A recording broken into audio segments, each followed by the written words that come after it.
ঢাকার কুড়িল বিশ্বরোড রেল লাইনে দাঁড়িয়ে মোবাইলে ভিডিও করছিলেন রাজশাহীর তরুণ আলোকচিত্রী ইশতিয়াক আহমেদ রাফিদ। সামনের লাইনে একটি ট্রেন টঙ্গী থেকে কমলাপুর গ্রামে ছুটে আসছিল।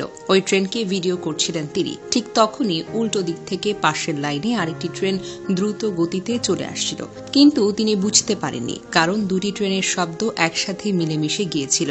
সামনের ট্রেনের শব্দই হয়তো তিনি ধরেছিলেন, ভেবেছিলেন শব্দ যেটা শুনছেন সেটাই হয়তো ট্রেন। অথচ পাশে আরেকটা ট্রেন ছুটে আসছিল, যেটা তার নজরে পড়েনি। সে বিভ্রান্তির ফাঁদে পড়ে কয়েক সেকেন্ডের মধ্যেই ঘটে গেল এক ভয়াবহ দুর্ঘটনা। রাফিদের সঙ্গে থাকা তার খালাতো ভাই মুস্তাফিজ অনেক চেষ্টা করেও তাকে সতর্ক করতে পারেনি। চিৎকার করে বলছিলেন, ভাইয়া ভাইয়া, ট্রেন আসছে, কিন্তু ইশতিয়াকের কানে সেই শব্দটুকু পৌঁছায়নি।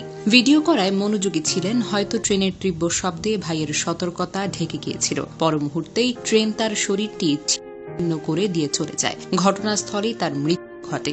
যারা ঘটনাটি ভিডিও করেছেন তাদের ক্যামেরায় ধরা পড়ে এক হৃদয় বিদারক দৃশ্য, যা দেখে বাংলার হাজারো হাজারো মানুষ এখন কাঁদছে। ইশতিয়াক আহমেদ রাফিদ ছিলেন রাজশাহী কলেজের বাংলা বিভাগের একজন মেধাবী শিক্ষার্থী।